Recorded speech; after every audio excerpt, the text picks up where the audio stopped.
Como estamos trabajando filosofía de la ciencia, voy a hablar de filosofía de las ciencias humanas, de las ciencias sociales o humanidades, porque es donde más se utiliza la hermenéutica.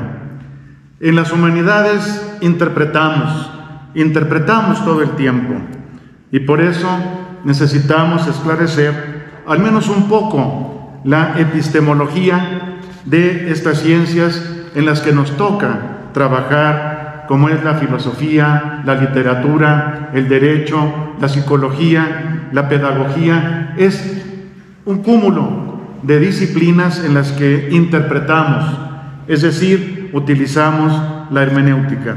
Y quiero hablar de la hermenéutica que he llamado analógica.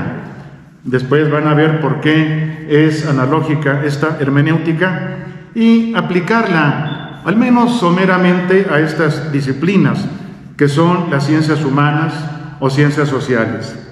Comencemos con la noción de filosofía de la ciencia. Sabemos que corresponde a lo que también se llama epistemología. Hay una epistemología general que trata del conocimiento simplemente, es decir, que podemos conocer, en qué medida, con qué límites, y también está la epistemología especial, que ya es la propia de las diferentes ciencias a las que lo aplicamos. Como he dicho, la investigación depende de una epistemología y también de una hermenéutica. Por eso trataré de abordar algunos de los problemas epistemológicos que surgen de una hermenéutica analógica, o si se prefiere, me esforzaré por esbozar la epistemología propia de la hermenéutica analógica. Se ha considerado a la epistemología, por una parte, como teoría general del conocimiento, como crítica, o también otros nombres que se les dan, gnoseología, crítica o epistemología general, y también como teoría específica del conocimiento científico, es decir, como epistemología especial o filosofía de la ciencia.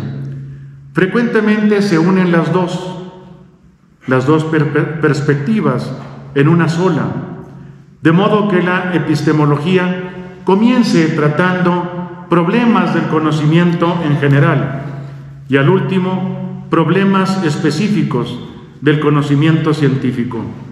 De esta última forma, abarcando los dos aspectos, entenderé aquí la epistemología, tanto como ciencia general del conocimiento, como también epistemología de las ciencias. Y quiero plantear, avanzo un poquito, una nueva epistemología que se está trabajando en el Instituto de Investigaciones Filosóficas de la UNAM, que es la epistemología de virtudes. La noción de virtud, que ya parecía muerta, una noción muy clásica, la noción de virtud, ha vuelto a la filosofía.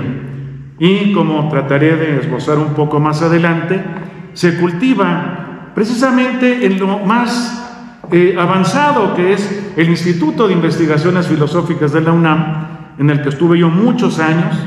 Se trabaja la epistemología de virtudes de un gran amigo mío, Ernesto Sosa, filósofo cubano-norteamericano, Ernesto Sosa, que ha creado esta epistemología basada en el concepto de virtud. Y ya para la epistemología más científica, quiero hablar de una propuesta nueva, es la más reciente en filosofía del conocimiento, que es el nuevo realismo, en el que estamos metidos varios investigadores, que fue iniciada por mi amigo Maurizio Ferraris, discípulo de Gianni Vattimo, pero que enfrentándose a su maestro posmoderno, él también fue muy posmoderno, pero ya está potenciando el nuevo realismo.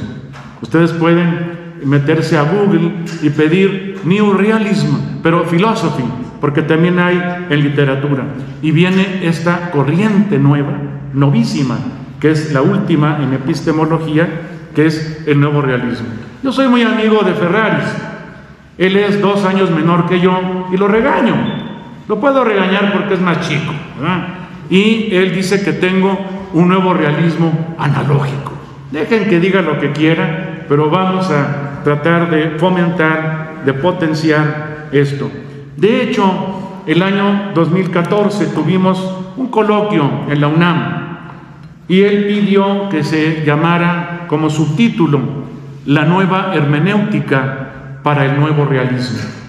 Es decir, la hermenéutica analógica conecta con el nuevo realismo que está siendo desarrollado como una de las últimas propuestas filosóficas en el mundo de la filosofía. Ahí están gentes, por ejemplo, son jóvenes muy brillantes, además de Mauricio, que somos viejos, están jóvenes muy brillantes, como Quentin Millasucs, como Marcus Gabriel, como Graham Harman, el norteamericano, y un montón ya, Bryant, de varios filósofos jóvenes muy brillantes que están potenciando y desarrollando el nuevo realismo. De modo que ya la filosofía posmoderna ya se acabó, ya está de salida, y ahora estos son los discípulos de los grandes posmodernos. Ferraris es discípulo de Bátimo, que también fue muy amigo mío, murió el año pasado. Quentin Millasucs es discípulo de Deleuze a través de Badiou. Puros posmodernos, ¿verdad? Puros posmitos que ya están fuera. Ya las nuevas corrientes, si quieren en las preguntas podré abundar un poquito en eso, pero es por eso que también tuve que plantear una hermenéutica analógica, porque la analogía es un modo de significar que está entre la univocidad y la equivocidad. La univocidad en filosofía del lenguaje es el significado exacto, claro, distinto, riguroso, etc. En cambio, el significado equívoco no sirve, es totalmente confuso, difuso, inexacto, sirve para hacer chistes y albures, no para hacer filosofía. Y en cambio, el significado analógico está en medio. Y ya el viejo Aristóteles decía que con términos analógicos vale el silogismo. Se puede silogizar correctamente, válidamente. Bien, comencemos con definiciones. Son necesarias también algunas definiciones. ¿Qué es la hermenéutica? La hermenéutica es la disciplina de la interpretación de textos. Miren, después de más de 30 años de dar la clase de hermenéutica en el posgrado de la Facultad de la UNAM, he llegado a definiciones muy sencillas, muy breves. Hermenéutica es la disciplina que nos enseña a interpretar textos. Y es lo que hacemos en las humanidades, interpretar textos. Se ven en nuestras tesis. Ya hay sonrisas de miedo. Las tesis que hacemos son de hermenéutica, interpretación de textos, de autores y de problemas. La hermenéutica comenzó siendo una técnica o arte de exégesis y ha llegado a ser, con Heidegger, un existenciario o modo de existir del ser humano. En todo caso, sigue siendo la actividad interpretativa que lleva a la comprensión del sentido del texto, y así la tomaré en estas páginas. Ahora, ¿por qué, si ya definí un poco rápidamente la hermenéutica, voy a definir también rápida y brevemente la analogía? Como les decía, la analogía es el significado, es filosofía del lenguaje. En filosofía del lenguaje, desde Aristóteles hasta Quine, hay, como les decía, el significado unívoco, el significado equívoco, y se ha despreciado el significado analógico. Y a mí me tocó navegar en las dos corrientes. La univocidad en la filosofía analítica, que a mí me gustó mucho, y es la que se cultiva en el Instituto de Investigaciones Filosóficas, en el que estuve muchos años, pero después me invitaron a cambiarme, a dirigir el Centro de Estudios Clásicos del Instituto de Investigaciones Filosóficas. En primer lugar, mi ponencia se titula Del objeto material clásico a la entidad cuántica, y prácticamente voy a abordar problemas ontológicos y epistemológicos relacionados al cambio de paradigma que hay entre el estudio de la física clásica a la física cuántica y los objetos que rodean esta ciencia. Para empezar, voy a esquematizar un poco cuál va a ser mi método de trabajo aquí. Voy a proporcionar un poco la definición de objeto cotidiano, una definición de objeto científico, cuál es el problema que hay entre ambos y a partir de ahí cuáles son las conclusiones, ¿no? Vamos a comenzar entonces con qué es un objeto cotidiano. Los objetos cotidianos, esta definición me recuerda un poco a Heidegger, en el sentido de que inevitablemente estamos ahí arrojados al mundo, y de igual forma hay objetos que se arrojan hacia nosotros a través de la experiencia cotidiana. Es decir, yo en este momento estoy sensorialmente experimentando todos los objetos que me rodean, la cámara que está enfrente, el micrófono, la mesa, los libros que tengo aquí. Estos objetos que poseen ciertas características que son obvias y no se cuestiona su realidad en ese sentido, porque se consideran objetos externos, independientes y pues evidentemente reales. Estos objetos cotidianos que se nos arrojan o se presentan a nosotros, solamente en ciertos contextos específicos llegan a pertenecer al ámbito de la investigación científica. Es decir, todos estos objetos, a pesar de que se están presentando, no necesariamente requieren o pertenecen a un estudio científico. Ahora voy a definir cuál es este tipo de estudio, ¿no? Como vemos, voy a citar un poco los libros que tengo aquí. Soy un poco más tradicional a veces en ese sentido. Las palabras objeto prácticamente viene de este significado originario de anteponer, objetar, de situar algo contra, ¿no? Son estas cosas precisamente que se colocan frente a nosotros. Ahora sí, ¿cuál es el objeto científico entonces? A partir de estos objetos de la experiencia, los científicos deciden estudiar objetos en específico o a través de métodos en específico. Una definición que daría, por ejemplo, un científico acerca de cuál es el objeto de su estudio, diría que son aquellos sobre los cuales se formulan hipótesis, y esas hipótesis necesariamente se someten a pruebas por medio de experimentos que son realizados en ambientes controlados de laboratorio, que es la noción que tenemos también nosotros de objetividad científica, esta intersubjetividad, la cual se puede comprobar por medio de una experimentación controlada, es decir, ambientes que necesariamente tienen las mismas condiciones para llegar a los mismos resultados. Ahora, ¿cuál es el problema que hay en el caso de estos dos objetos, ¿no?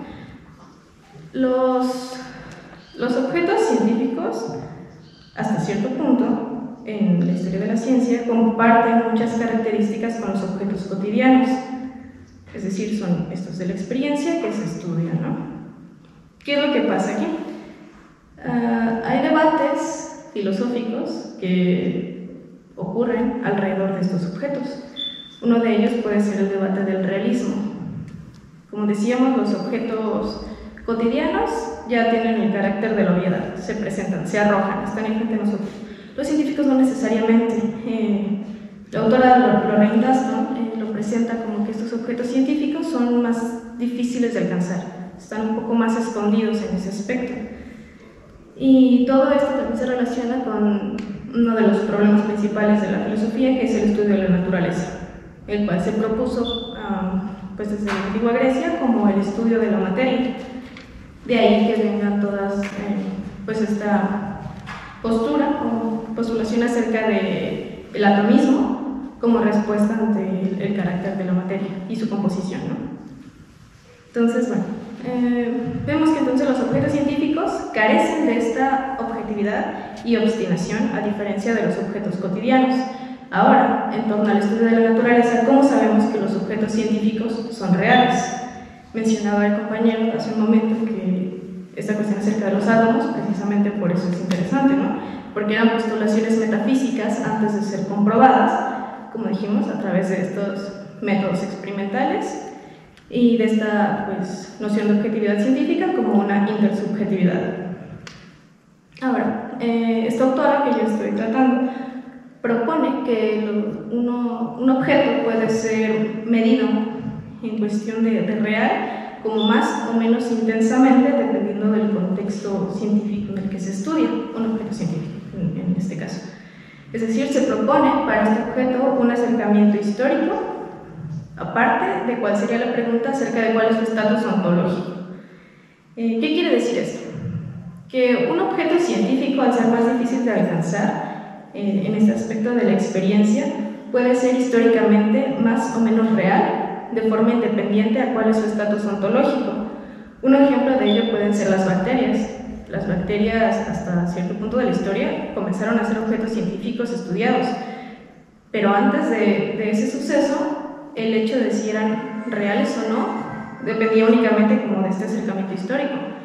Es decir, estas bacterias podían no ser consideradas como reales antes de ser estudiadas por la ciencia, en el sentido de que no existían como objeto que la ciencia estudiase, hasta pues, su descubrimiento, ¿no? Entonces ahí está el acercamiento histórico, a partir de su descubrimiento, y ya cuál es su estatus ontológico es una pregunta distinta que ya pertenece en este caso a pues, un acercamiento filosófico más profundo, ¿no? Ahora, ¿cuál es el problema con la cuántica en torno a toda esta cuestión, ¿no? El problema es que las partículas subatómicas, en este caso ya como explicación más fundamental de la naturaleza, abandonan hasta cierto punto la noción de materia clásica, tanto de la física clásica como de estas, de la postura atomista. ¿Cómo ocurre esto? Voy a explicar como a grandes rasgos cuál es el cambio de paradigma que ocurre en la física para tener un mayor contexto de por qué estos objetos son diferentes o por qué ni siquiera podrían ser considerados como objetos, ¿no? Bueno, para ello, durante la historia de la física ocurren sucesos fundamentales que prácticamente son consecuencia de que se erige a la mecánica cuántica, ¿no? Entre ellos, pues, está el descubrimiento del electrón, que lo propongo yo como si fuese un efecto dominó, que es el que comienza a traer consigo otras investigaciones por medio de las cuales la mecánica cuántica comienza a cobrar fuerza, ¿no? También el problema de la radiación del cuerpo negro y el efecto fotoeléctrico, que es postulado por Einstein. Prácticamente tenemos aquí el problema de la materia sobre si es continua o discontinua, en pocas palabras. Vámonos a términos más generales. ¿Qué se preguntan los filósofos y los científicos en común en este aspecto? Ok, ¿de qué está hecha la naturaleza? ¿Cómo se comporta? ¿Cuál es su estructura? ¿Qué se había propuesto hasta entonces? Pues la teoría atómica, ¿no? Como una de otras respuestas. Que ya sabemos que desde la antigua Grecia había también otras. Pues era un tema investigado, ¿no? Tenemos a estos filósofos presocráticos que ya postulaban cada uno de ellos sus distintas nociones de lo que llamaban arjé, por ejemplo, tales que proponía el agua y todo eso. Esta cuestión como para explicar, ¿no? Lo que es pues, la naturaleza y su comportamiento. Ahora, lo que ocurre es que esta teoría, que ya después se considera teoría atómica, parte desde una postura de la Grecia antigua, ¿no? Demócrito. Y después se empieza a considerar teoría atómica porque concuerda con el paradigma científico que dominaba en aquel momento, es decir, la ciencia newtoniana. También en otros términos, pues la física clásica, que es lo que vamos a distinguir ahora de la cuántica. En este caso, por ejemplo, en el de la física clásica o la física newtoniana, se trataba sobre cuerpos materiales, es decir, cuerpos constituidos en este caso por átomos, dando respuesta también a la formulación anterior que hice sobre si la materia es continua o discontinua. Pues la teoría atómica propone esto, de que es discontinua. Hay un punto en el que hay partículas como elementales, estas microscópicas partes de materia en el que ya no se puede dividir, ¿no? Los llamados átomos. Más allá de eso, la física clásica de Newton lo que hace es que estudia objetos que son considerados cognoscibles. Este tema surge a partir de querer encontrar un lugar en las producciones de las inteligencias artificiales, más que nada las que están enfocadas a lo artístico, y llevarlas a una posición en la que podamos entender dónde se pueden encontrar, si las podemos calificar como arte, si las podemos calificar como una expresión estética, o si pues de repente pues no tendrían cierto valor como tal, ¿no? Como tal surgen todos estos cuestionamientos a partir más que nada de cierto momento, bueno, en lo personal, cuando empiezan a surgir el boom de las inteligencias artificiales recientemente, hace como 2-3 años, empieza esta inclinación en mí a seguir este tipo de estudio. Acércame el micrófono. Y pues el hecho de yo compartir con compañeros, colegas artistas, sus curiosidades, sus frustraciones y su enojo acerca de este tipo de producciones, que muchos calificaban bueno, lo desprestigiaban en cierta forma, ¿no? Y esta fue mi preocupación en sí, ¿por qué verla ajena a nosotros cuando realmente pues participamos la creamos, bueno, no nosotros, es creada por humanos? Entonces, ¿cómo podemos relacionarla, no? Verla no tan ajena en este sentido. Aquí tengo como un subtema, como un subtítulo de la generación a la creación. Justamente es preguntarse este concepto de generar que se usa normalmente en este tipo en lo computacional, y llevarlo a esta creación entre paréntesis, si realmente tienen esta capacidad o esta posibilidad de ser creativas. Muy bien. Antes que nada, quisiera recordar este suceso que fue muy trascendental en el campo de las artes y la tecnología, que fue la invención de la fotografía, y que si podemos hacer un paralelo con lo que está ocurriendo actualmente con las inteligencias artificiales, ya que pues hubo mucho resentimiento, ¿no? En este momento, cuando surge la fotografía, la pintura estaba muy dedicada a hacer retratos, bodegones, copiar la realidad como tal. Llega la fotografía y a pesar de pues ser un proceso que tenía sus complejidades, pues retrataba la realidad como tal, ¿no? A pesar de que no tenía color como tal. Pero, aún así, pues es algo que motivó a los artistas y que ahorita veremos. Tenemos como un crítico muy fuerte de estas cuestiones a Baudelaire, donde él nombraba a Daguerre como el mesías de los adoradores del sol, en un sentido despectivo lo hacía como tal. Él en esta cuestión era, pues, la verdad, muy ofensivo, ya que él decía que la industria fotográfica era como un refugio de pintores incapacitados o de estudios inacabados, ciegos y, discúlpenme la palabra, pero así lo mencionaba, imbéciles. Y él mencionaba, me permito citar en este momento, que dice: pero si se les permite invadir el terreno de lo impalpable y de lo imaginario, en particular aquel que solo vale porque el hombre le añade su alma, entonces hay de nosotros. Él sentía esta preocupación porque veía cómo se podía desplazar esta cuestión de lo artístico hacia un dispositivo, hacia un aparato.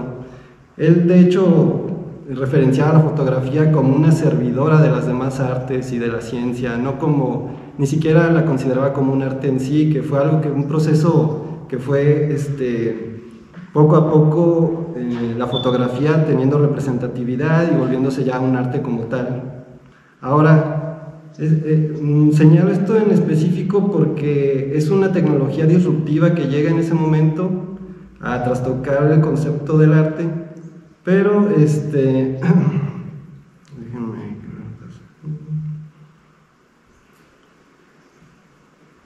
Okay.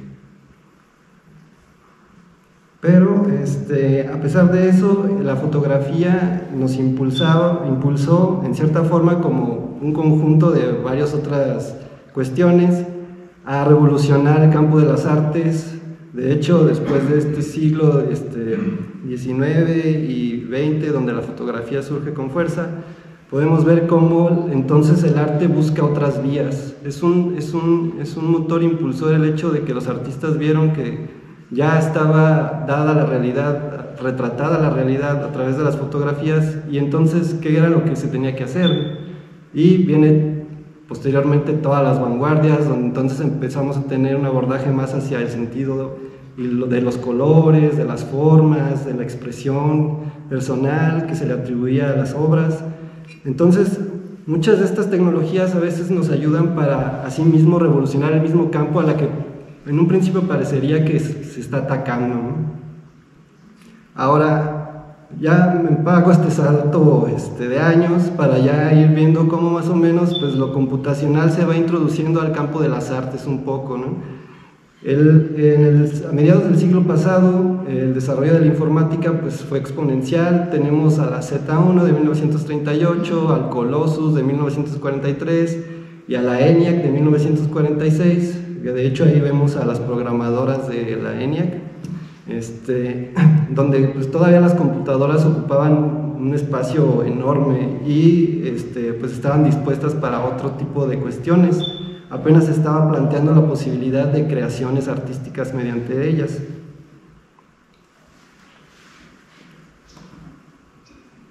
Perdón, no había cambiado. Estas son las chicas de la ENIAC, las programadoras de la ENIAC. Y gracias a este desarrollo computacional del siglo pasado, de mediados del siglo pasado, empieza a surgir lo que veríamos lo que es el arte digital. El arte digital surge a partir de estos artistas. De hecho, es muy curioso pensar, ¿no?, que ya en estas épocas empezaba justo con esta revolución de las computadoras, inmediatamente ya empezaba otra vez a abordar el campo de las artes. Tenemos a estos representantes muy famosos, que es Michael Knoll, que es la imagen que vemos en nuestra derecha, a Charles Suri con Homenberg, que es el video que se está reproduciendo. No se puede reproducir, pero bueno, en fin, este es un video donde los patrones cambian y se reproduce en varias formas, y vemos que hay patrones muy geométricos, lineales. Todavía es muy limitado. De hecho, para el campo de la informática, de la computación, fue un avance muy trascendental, pero pues para el campo de las artes, pues en ese momento no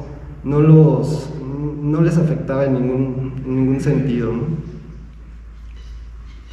Estos tres personajes, en especial Michael Knoll, George Ness y Friedrich Neyck, les llamaban las 3 Ns por sus apellidos, y eran un grupo muy importante de que justamente ellos hicieron la primera exposición de arte por computadoras en Alemania, en Stuttgart, en 1965, Computer Graphic. A partir de ese año pues empieza a haber más abordajes en este sentido, empieza a trabajarse más en desarrollar este tipo de tecnologías para obviamente llevarlas al arte.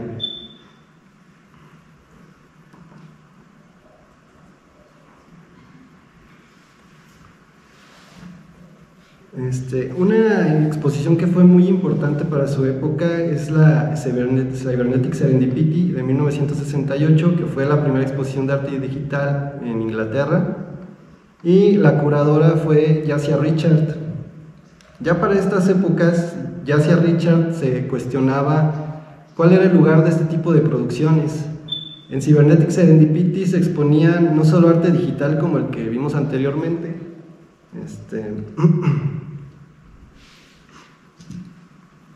sino había ya también arte robótico, emulación de robots, de dispositivos que eran programables.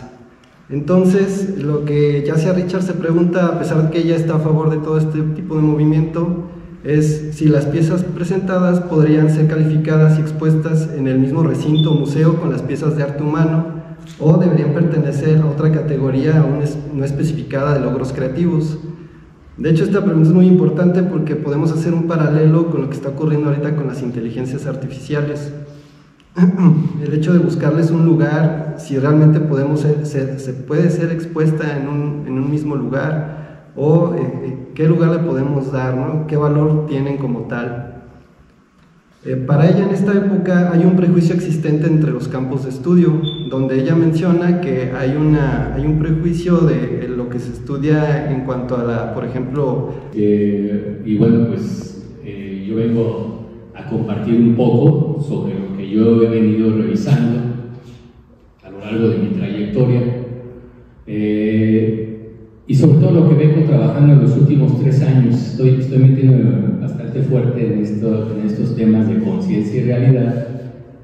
Y bueno, ya lo decían hace rato, mi campo de acción ha sido explorar varias disciplinas.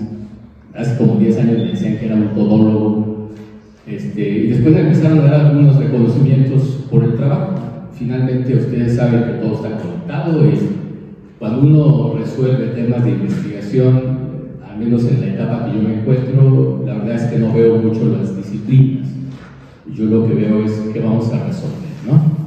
Y más ahora, ¿no? Ahora tenemos un problema fuerte de cambio climático, tenemos problemas severos de salud, de ansiedad y depresión, de cánceres.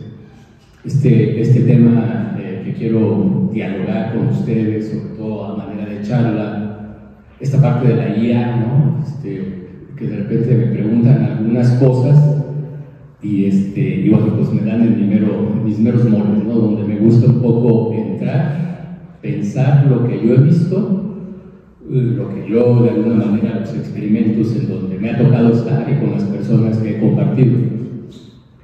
Creo que esto de la IA se desprende en mi búsqueda también hasta cierto punto personal.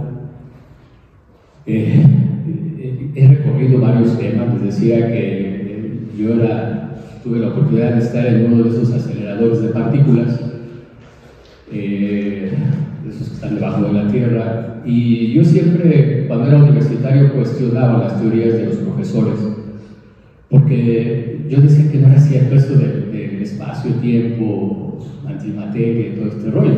Entonces, eso me llevó a ir a lugares y en donde pude constatar realmente qué es lo que sucede. Entonces, a partir de ahí empieza mi cuestionamiento. Ya hice un recorrido yo en estos temas de materia, espacio, tiempo, y entonces a lo largo de mi vida creo que he venido cuestionando qué es lo que sucede.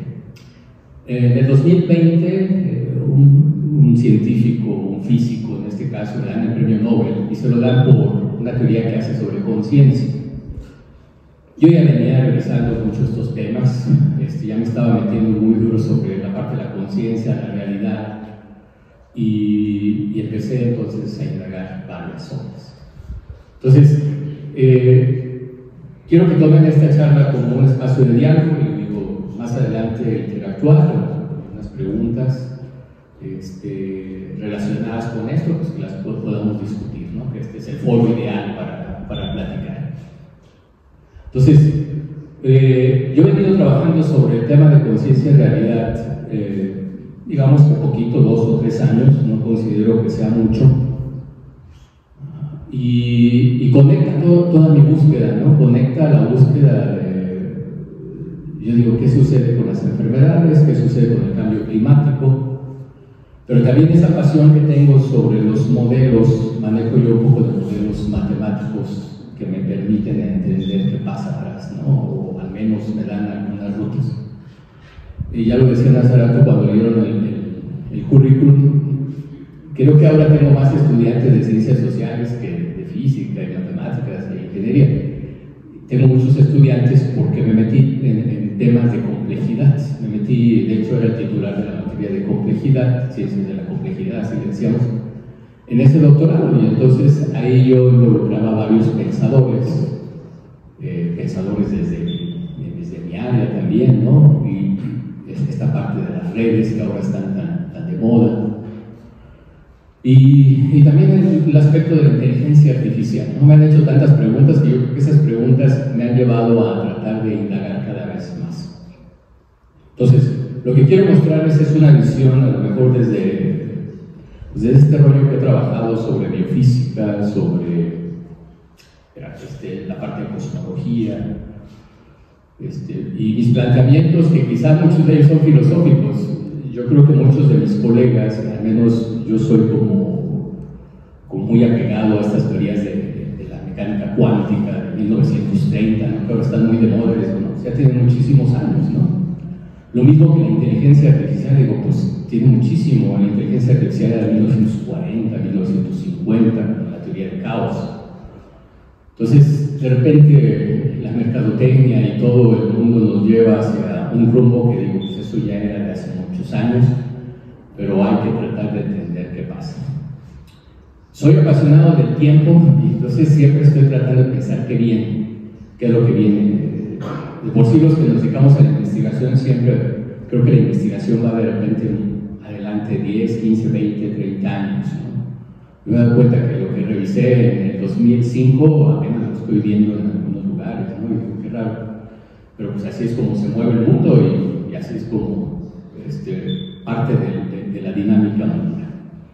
Pero bueno, vamos a empezar. Esto que traigo es como para detonar ciertas ideas, ciertos cuestionamientos.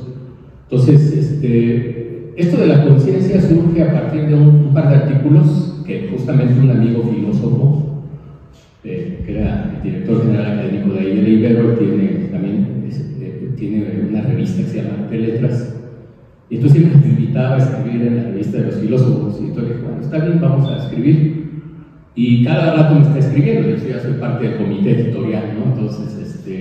Entonces escribí un par de artículos el año pasado, y tienen que ver con estos rollos, con esto que de hecho así le puse al artículo, conciencia, realidad en la época de la inteligencia artificial. Igual ustedes lo pueden rastrear, por aquí debo de traer. Algo que yo reviso aquí tiene que ver un poco con la conciencia, pero le pongo la S. Yo sé que hay mucha gente experta en psicología, incluso ustedes en filosofía, ¿no? Pero yo lo veo de una manera muy sencilla. La conciencia tiene que ver con el darte cuenta de, ¿no? Y ese darte cuenta de tiene que ver con la realidad, ¿no? Al final de cuentas. Aquí tengo dos estudiantes mías, ¿no? Que llevan una materia que imparto desde hace muchos años y me gusta mucho, que es la del electromagnetismo. Y siempre les han de decir que estoy medio loco, pero les digo, oigan, pues todo lo que ven aquí no es cierto, o sea, todo es falso, ¿no? Todo, absolutamente, o sea, todo. La verdad es que el cerebro reconstruye así, pero por seguridad. El ojo solamente ve menos del 0.1%. Entonces, ¿por qué no vemos la realidad? ¿Por qué no vemos cómo es el cosmos? ¿Por qué no vemos cuando me llegó un mensaje al celular y toda la radiación que ahorita está generando el sol en los cerebros? ¿Por qué no vemos todo el mar de cosas que hay aquí y que la gente piensa que no existen? Entonces, creo que ya llega el punto en el que la realidad realmente está basada en lo invisible para el ojo, pero quizá no para el cerebro, ¿no? Incluso los sentidos son muy limitados, los sentidos que tenemos como humanos. Cada vez que lo reviso digo, son tan limitados los sentidos que hay algo atrás que digo, ¿qué sucede? Y entonces me he dado también a la tarea de revisar un poco el cerebro humano, cómo funciona, me he dado la tarea del genoma, creo que me hice experto en el genoma humano cuando estuve en Europa. Me gustaba mucho porque pues ahí podíamos detectar hace prácticamente los 3.000 millones de nucleótidos, las 30.000 genes que existen, los 2.000 genes de enfermedades.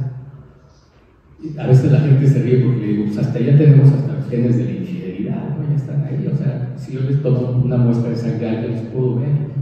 Puedo saber incluso cuándo se podrían activar. Genes de cáncer, genes. Entonces, muchas partes de la condición humana están en ese código. Entonces, pues yo siempre me hice la pregunta, ¿dónde estará la información humana? ¿O está en el genoma humano o está en el cerebro? Todavía no llevo la respuesta, todavía sigo buscando, pero me he metido muy duro en el genoma humano, me he metido muy duro en el cerebro, desde muchos aspectos, tanto moleculares, y ahora con lo más novedoso que hay en el cerebro parece que es un fenómeno cuántico, ¿no? Todo lo que nos indica que es un fenómeno cuántico. Y Y ese fenómeno cuántico, no sé si ustedes han escuchado, tiene que ver mucho con el entrelazamiento cuántico, por eso tiene que ver también con la inteligencia artificial, por eso está avanzando mucho. Porque se dieron cuenta que había un término, desde 1930 lo saben, pero últimamente con los experimentos, todavía no entendemos por qué si tenemos, por ejemplo, dos electrones, y si los electrones vibran uno y otro, y si el otro me lo llevo al otro lado de la galaxia. Entonces me limité a los siguientes temas solamente, que sería el tema de la investigación clínica, ¿qué es la investigación clínica? También el de la Gregor Johann Mendel, padre de la genética moderna, su historia, y un poco muy básico las reglas de la genética, si no, no vamos a comprender muchas cosas. Vamos a ver algunos descubrimientos significativos de la genética del siglo XX y XXI, y por último ya vamos a ver esos retos éticos y sociales de la investigación clínica genética. La investigación clínica, primero la digo y luego la comento. Una definición dice que es una actividad científica diseñada con el objetivo prioritario de alcanzar conocimientos generalizables. Es decir, una actividad, se dice ciencia basada en evidencia, a diferencia de otros pseudosaberes, así como homeopáticos y todo. Caseros son buenos, algunos remedios caseros, pero hay que recordar que no van a solucionar gran cosa, ¿no?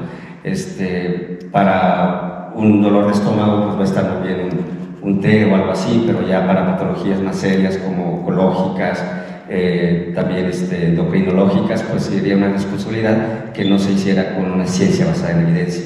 Estos procesos son larguísimos.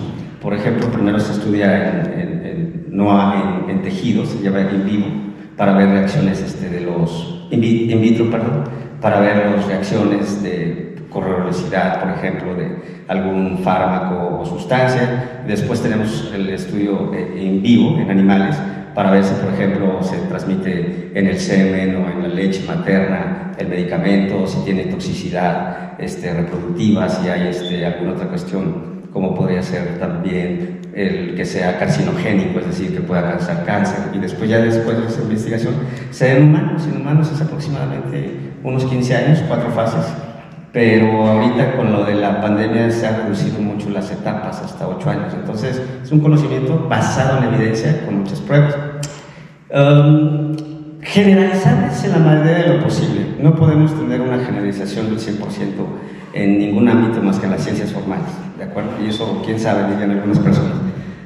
Yo les digo a mis alumnos que si 2 más 2 me dejan algún día que sea 4.00001, y me dicen que no, que 2 más 2 es 4. Por lo contrario, si 2 más 2 es 4, si 2 más 2 me deja que sea 3.9999, me dicen que tampoco, que no me dan chance. Y aquí en las ciencias naturales y en las ciencias clínicas, pues no hay una garantía de tal por ciento, del 100% de que va a ser eficaz y seguro un fármaco, como veremos que son los dos grandes beneficios que busca. Pero si se tiene lo que se llama en la investigación clínica el medicamento una potencia de 80, es decir, que de 100 casos, de 80 te va a salir bien, ya es muy alto. ¿Qué otros factores pueden intercedir para que no sea de 80? Puede haber factores, por ejemplo, que la persona tenga alguna comorbilidad que haga que el fármaco no sea eficiente, o puede ser también que tenga alguna reacción alérgica no esperada. Pero las vacunas del COVID tienen más del 99.9% de efectividad, entonces tiene una potencia altísima. Desde esa perspectiva, pues podemos decir que la generalización no es absoluta de que vaya a ser seguro, ¿no?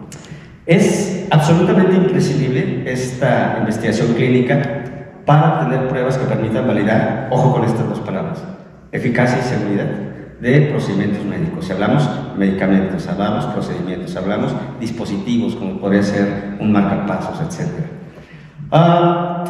¿Qué pasa con seguridad y eficacia? Lo primero es que no te haga daño. Que si te dan una vacuna del COVID no te empiece a salir pero así como de chaco, empiezas a dar vueltas para atrás, ¿verdad? Y eficacia es decir que realmente sirve. ¿De qué sería conveniente un medicamento que podría ser eficaz pero que te trae más daños que beneficios? Seguridad. Y también de qué te sirve que no te haga ningún daño pero que no sea eficaz. Tampoco tiene sentido. Entonces, son los dos grandes, cada actividad humana busca algún bien, y los dos grandes bienes de la actividad clínica, de la investigación clínica, es seguridad, que no haya daño, y eficacia. Eso sí, siempre es proporcional, porque por ejemplo, si te dicen, este cáncer es muy agresivo, pero este fármaco te va a ayudar, y los riesgos puede ser pérdida de cabello, puede ser también trastornos psicológicos, las hormonas, etcétera, pues a lo mejor es aceptable el riesgo. Pero si te dicen que esos riesgos hay para un fármaco de diarrea, pues yo no le entro. El máximo riesgo en un fármaco de diarrea es que no llegue rápido al baño. De ahí en más, yo creo que ningún otro riesgo es aceptable en una investigación clínica de fármacos para la diarrea. Entonces, esas son las dos cosas: seguridad y eficacia, que sirvan los fármacos, que sirvan los procedimientos, que sirvan los dispositivos, y no tiene ningún sentido. Y bueno, hay muchos actores en esta investigación. Tenemos a los investigadores, tenemos a las instituciones de salud, tenemos a animales, como les digo, también hay una discusión muy alta sobre la ética de los animales, congresos también en donde se difunde, tenemos también, aparte de congresos, la industria farmacéutica, que a veces ve más por sus beneficios que por un beneficio, ¿no? Después podemos hacer un curso de ética e investigación clínica. Comités, como los que he tenido la suerte de participar, que verificamos que sean en beneficio de los participantes y que no haya riesgos inaceptables en los procesos de investigación. Hay mucho dinero en juego también, hay fármacos, hay un problema que se llaman los MAC, medicamentos de alto costo, que podrían ser más baratos, pero no se quiere bajar la industria. Y no hay quien nos obligue. Otro tema a discutir. Tenemos los familiares de las personas, y lo que debe ser más importante siempre en la investigación clínica son las personas, los sujetos en investigación. Eso es lo más importante. Bueno, ya vimos un poco los actores. ¿Por qué es importante la investigación clínica? Hay que recordar que significa estar enfermo, que dice es infirmus, no firme. Y me gusta mucho esta reflexión de una filósofa, Susan Sontag, y que dice: la enfermedad es el lado oscuro de la vida, una ciudadanía más onerosa. Todos al nacer somos ciudadanos de dos reinos, el de los sanos y el de los enfermos, y aunque todos preferiríamos usar solo el buen pasaporte, tarde o temprano cada uno de nosotros se ve obligado, al menos por un tiempo, a identificarse como ciudadano de aquel otro lugar. Entonces, ante estos dos pasaportes, pues quisiéramos utilizar siempre el de estar sanos, pero habrá veces que unos familiares pues va a ser obligado a utilizar el otro pasaporte, que no es un pasaporte de llegar a un país recto. Y entonces, ante eso, muchas cosas éticas y humanas debe haber, pero si hay mejores fármacos, terapias, procedimientos para que en esa estancia, en ese otro lugar, sea mejor, pues es éticamente más favorable. ¿Tiene beneficios la investigación clínica? Claro que los tiene, como también tiene riesgos. Las principales cuestiones que sin la investigación clínica no progresarían las ciencias, los procesos terapéuticos, no prosperarían los medicamentos. ¿Cómo se hacen algunas comparaciones? Por ejemplo, para que se trate siempre de sacar un mejor fármaco, ¿no? Entonces, veamos un diseño muy sencillo de investigación. Por ejemplo, aquí tengo un grupo, unas personas con cáncer de mama, digamos, y está lo que se llama la terapia estándar, o el gol estándar, que es el mejor proceso medicamento que actualmente existe comercialmente. ¿Cómo va a ser mejor mi medicamento? Que supere al gol estándar. Porque si hago algo igual, se llama investigación fútil, es decir, sin sentido. Y si hago algo más abajo, pues es todavía peor. Entonces, siempre lo que tenemos que hacer es una investigación en la cual fármacos, procedimientos, dispositivos sean mejor que el gol estándar, si no, no tiene ningún sentido. Y eso es hacia lo que progrese, ¿no? También a nivel mundial, todo esto empezó también desde Nuremberg, otra historia, Nuremberg, como los juicios implican por primera vez un planteamiento de una ética de investigación clínica en el mundo. pero bueno, esa es otra historia. Hay algunos fármacos que, bueno, se procura de que si tú entras en una investigación, si bien no vas a tener los derechos de los medicamentos que salgan, no se te cobre nada y se te den todos los procedimientos, todos los medicamentos que necesitas. No dar dinero tampoco, porque si no, estarías a la gente induciéndola y coaccionándola para participar. Simplemente no te cuesta nada el fármaco, no te cuesta nada los procedimientos. Es el método positivista. Si ustedes, varios alumnos ya cursaron la materia de filosofía y la ciencia, o a lo mejor ya lo han visto, sabrán que el método positivista, el método de verificación, debe contrastarse a través de la experiencia, y los métodos deben ser y pueden contrastarse a través de la experiencia. Vamos a poner un poquito en contexto para entender este pensador. Hay que tener en cuenta algo.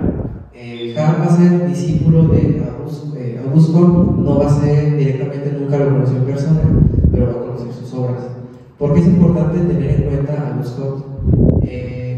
Comte pues, va a ser precisamente el que va a incentivar toda esta cuestión del pensamiento positivista filosófico. Y ustedes saben que aquí en México pues, muy fuerte nos ha pegado, principalmente por Benigno Barreda, las preparatorias positivistas, etcétera. Incluso hubo movimientos en contra del positivismo, como la de Nueva York. Después de ahí va a haber un pensador que es el que va a enlazar el derecho con el positivismo, y es conocido precisamente como Hans Kelsen.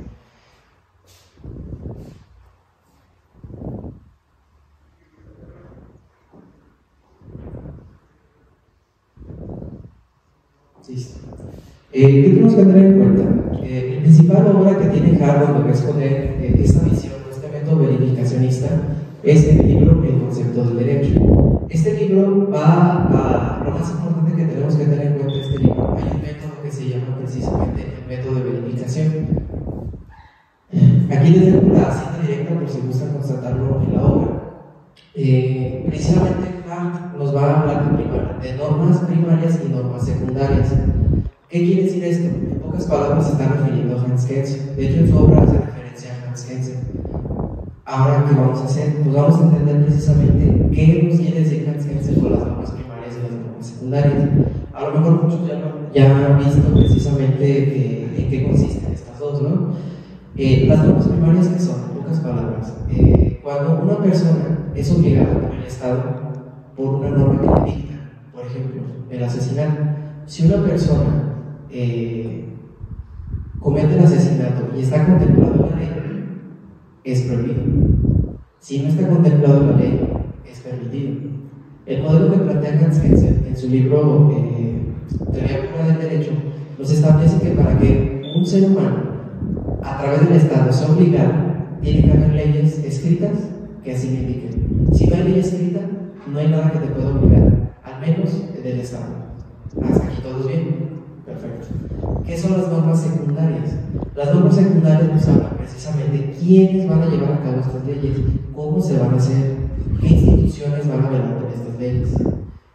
Para Hans Kelsen va a distinguir otra tercera que se llama las normas fundamentales. ¿Cuáles son estas? Pues básicamente es como el método verificacionista positivista. Si ustedes han revisado el positivismo científico, termina siendo en cierto sentido apodíctico. ¿Por qué? Porque, por ejemplo, en el sentido de la experiencia, no podemos basar todo nuestro pensamiento en la experiencia. Ejemplo clásico, el átomo. El átomo, antes de ser postulado, que bueno, uno lo puede considerar científico, un postulado metafísico por Demócrito y Leucipo. Nadie podía ver en la antigua Grecia el átomo, pero sabemos que existía por un postulado racional metafísico. ¿Cuándo lo descubrimos? Pues después que precisamente tuvimos los instrumentos. Pero antes de eso, no sabíamos que existía precisamente el átomo. ¿Qué otras cosas vemos que nos falla en la experiencia? Tan siquiera, por ejemplo, la vista.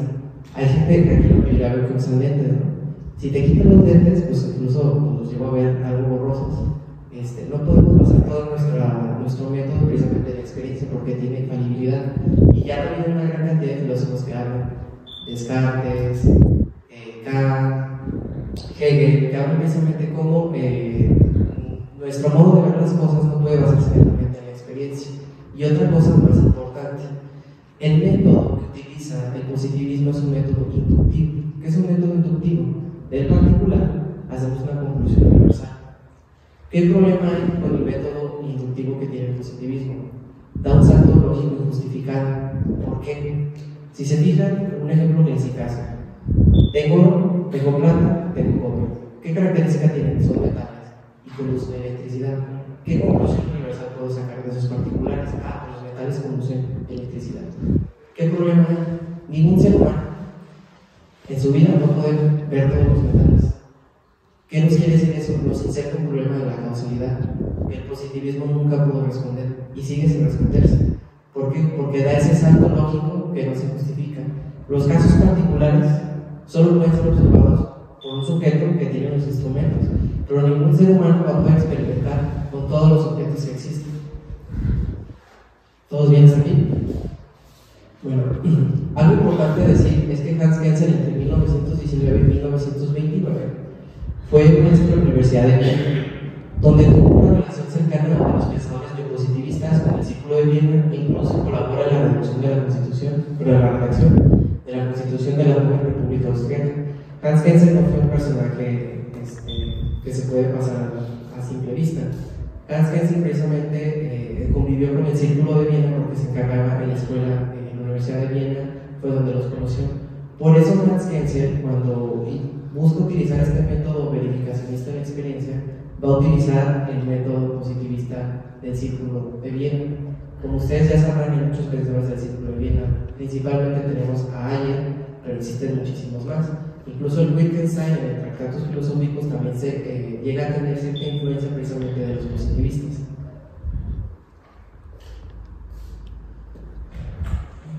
Yo sé que aquí la mayoría, pues bueno, una gran parte no son filósofos, y este evento es precisamente para que en general la gente tenga contexto pues, de esta cuestión filosófica. Por lo tanto, pues vamos a retomar esta cuestión de Auguste Comte. Auguste Comte nos va a proponer precisamente en su obra El curso de la filosofía positiva.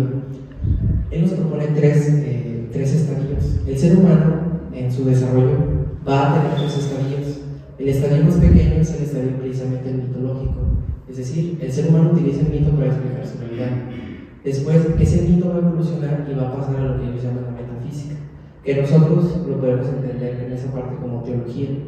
Después, el ser humano crece y su último estado es el estado positivo, es decir, el estado científico que utiliza un método de verificación experimental. Para ejemplificarse, es como el desarrollo de un niño. Para Auguste Comte, el niño pequeño es el que tiene la mitología. Cuando se vuelve adolescente, tiene la teología, y cuando termina, se vuelve precisamente un positivista, se vuelve un científico. Ayer, que es uno de los principales pensadores del Círculo de Viena, nos va a resumir precisamente en qué consiste el método de verificación en el sistema filosófico científico. Él nos dice que admite que existen esos conceptos. Ya les doy un ejemplo: el átomo. El átomo, antes de ser un postulado científico, fue un postulado metafísico. Porque ¿qué buscaban los griegos? Explicar el tiempo, explicar la realidad, de dónde vengo, de dónde voy, y pues, precisamente cuál es el objetivo, cuál es el propósito que tiene el griego.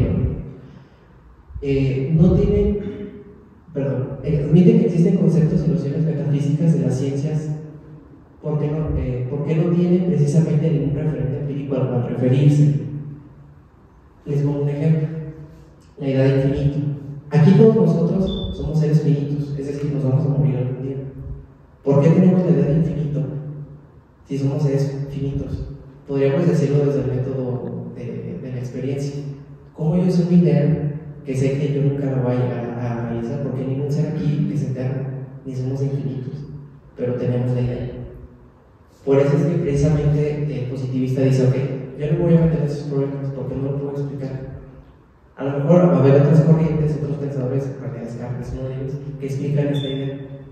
Pues es que tiene que ver precisamente con la idea de la trascendencia. Pero bueno, ¿dudas hasta aquí? Creo que vamos bien. ¿En qué va a consistir el método de verificación? Pues precisamente el método de verificación que va a sacar, lo va a sacar al derecho. ¿Quién genera este método de verificación? Pues los legisladores. Al no tener un referente empírico, los positivistas cuestionan la utilidad de dichos conceptos y proponen rechazarlos. Por eso Hans Kelsen en su libro le va a llamar la teoría pura del derecho, porque vamos a depurar todos los términos metafísicos que nos sirven para el método científico.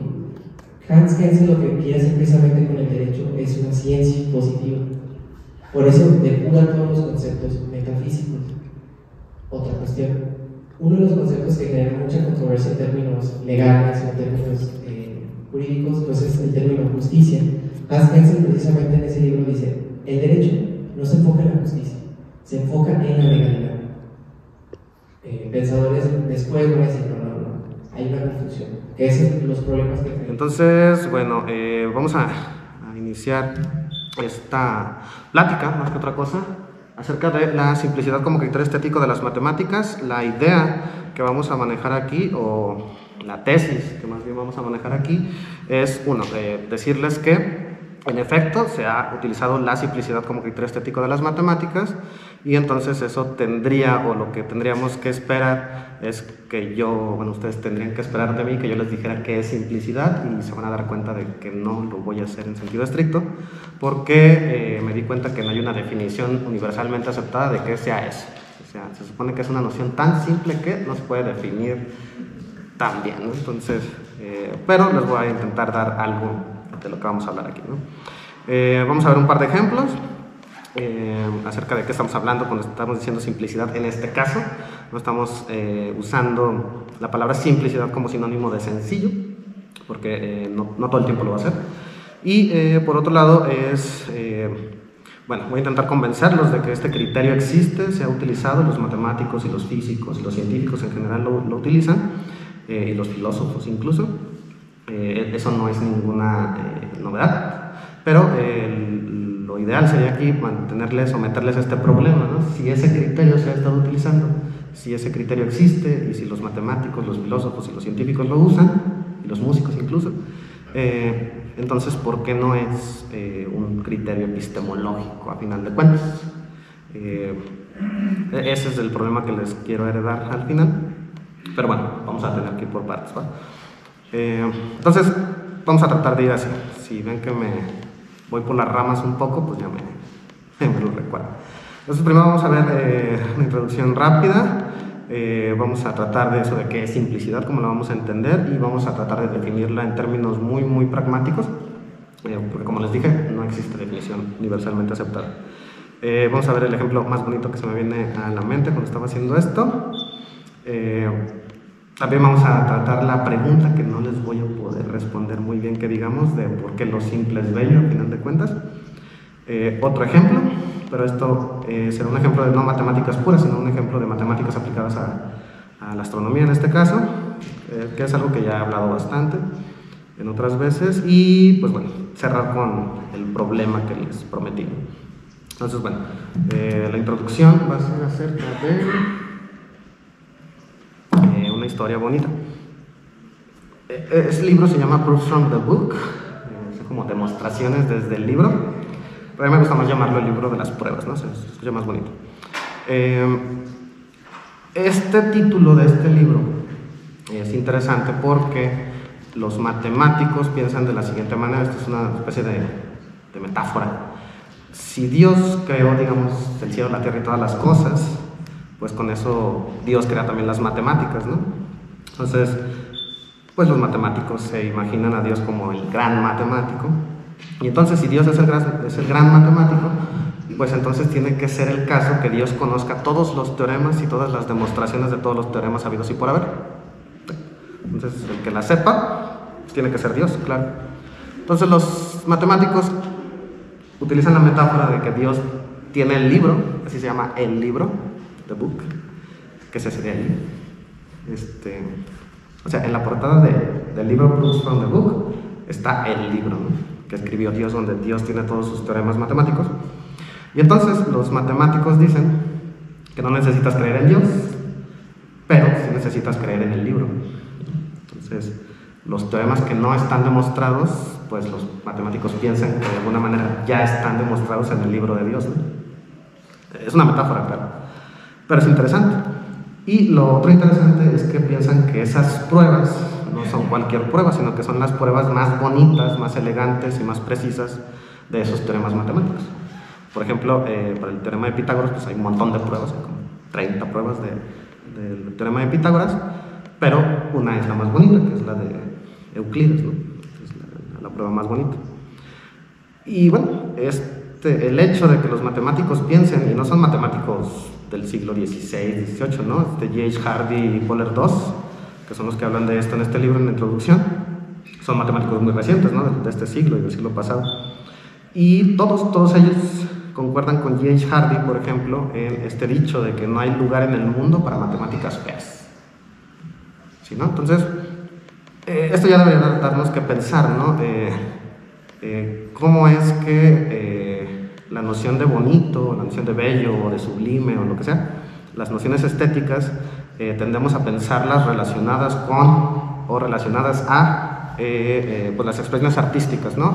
Entonces es bonita una sinfonía, es bello, no sé, una pintura, una escultura con proporciones, etcétera, o lo que sea, pero no tendemos a pensar mucho en las matemáticas como un lugar donde se pueda esconder una experiencia estética, pero resulta que sí.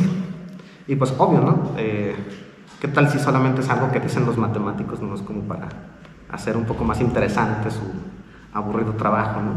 Podría ser. Pero no, vamos a ver que sí hay mucho de estética, y justamente ese criterio estético, el único gran criterio estético que se da aquí, es justamente el de la simplicidad. Nos gusta que las matemáticas sean simples. Ahora, si ustedes les ponen una ecuación diferencial, parcial, y la ven ahí y dicen, ¿y eso qué tiene de simple, no? ¿Qué tiene de bonito? Los matemáticos les va a decir simple, y ustedes van a preguntar, los que no sean matemáticos, ¿y eso qué tiene de simple? Entonces no es el simple de todo el tiempo, ¿no? Bueno, con esa historia, bueno, esa metáfora, abrimos esto, ¿no? Entonces, bueno, como les dije, no hay como tal una definición universalmente aceptada de lo que sea la simplicidad, y al menos no una definición que no vuelva a repetir la palabra simple en la definición, ¿no? Entonces, si lo buscan, van a decir simplicidad, criterio de ser simple, y luego simple ya no tiene definición, entonces es como una definición circular. Sin embargo, les voy a citar algunos autores importantes que coinciden más o menos en un concepto. Por ejemplo aquí, ¿no? Aristóteles en los Segundos Analíticos escribe: podemos asumir la superioridad cateris paribus, o sea, a grandes rasgos, de la demostración que se deriva de menos postulados o hipótesis. Es decir, si tenemos dos demostraciones de alguna proposición, la que sea, asumimos que es superior o nos gusta más aquella que se deriva de menos postulados o hipótesis, es decir, la que requiere menos cosas para llegar a la demostración. ¿Se entiende? Entonces, tenemos estas dos alternativas, nos gusta más, es superior la que utiliza menos pasos, digamos, para llegar a esa demostración. Nos gusta más. ¿Sí? Es superior. ¿Superior en qué? Pues eso, ¿no? Que tiene menos pasos. Tendemos a elegirla. Bueno, eso dice Aristóteles en los Segundos Analíticos, ¿no? Tomás de Aquino, por otro lado, dice: si una cosa puede hacerse mediante una sola, entonces es superfluo hacerlo por medio de muchos. Así que observamos que la naturaleza no emplea dos instrumentos donde uno es suficiente.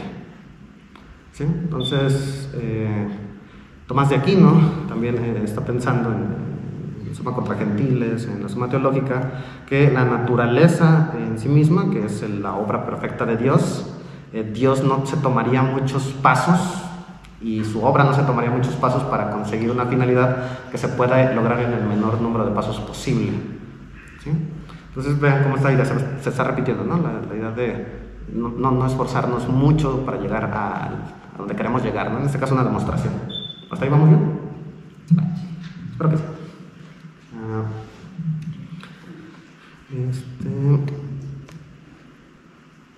Isaac Newton, en su Principio de Matemática, habla de dos principios en sus reglas para filosofar, que vienen del escolio del tercer libro del libro de la naturaleza, su Principio de Matemática. Dice: no admitiremos más causas en los fenómenos naturales más que aquellas que sean igualmente verdaderas y suficientes para explicar las apariencias. ¿Sí? Y en otro lado, muy cerquita, dice: pues la naturaleza es simple y no derrocha en superfluas causas, y no se derrocha en superfluas causas de las cosas. Así dice Newton, ¿no? Es decir, ¿qué quiere decir esto? Que la naturaleza no se va a tomar pasos de más para llegar a un resultado, ¿no? No va a invocar causas de más para llegar a un efecto particular. ¿Sí? Y si ya van siguiendo esto, pues todo esto que se está diciendo aquí obviamente nos recuerda a la famosa navaja de Occam, donde no se deben multiplicar las entidades sin necesidad en las explicaciones en este caso, ¿no? Entonces si a mí se me pierden los calcetines, todos los días se me pierden los calcetines cuando los voy a lavar, pues entonces me es más fácil entre dos tipos de explicaciones, donde una sea, bueno, estoy muy tonto y por eso los pierdo, y la otra sería, hay un duende de los calcetines que hace que se pierdan. De entre esas dos, escogería la primera, ¿no? Porque es más simple y porque no tengo que estar invocando cosas de más. ¿Sí? Entonces,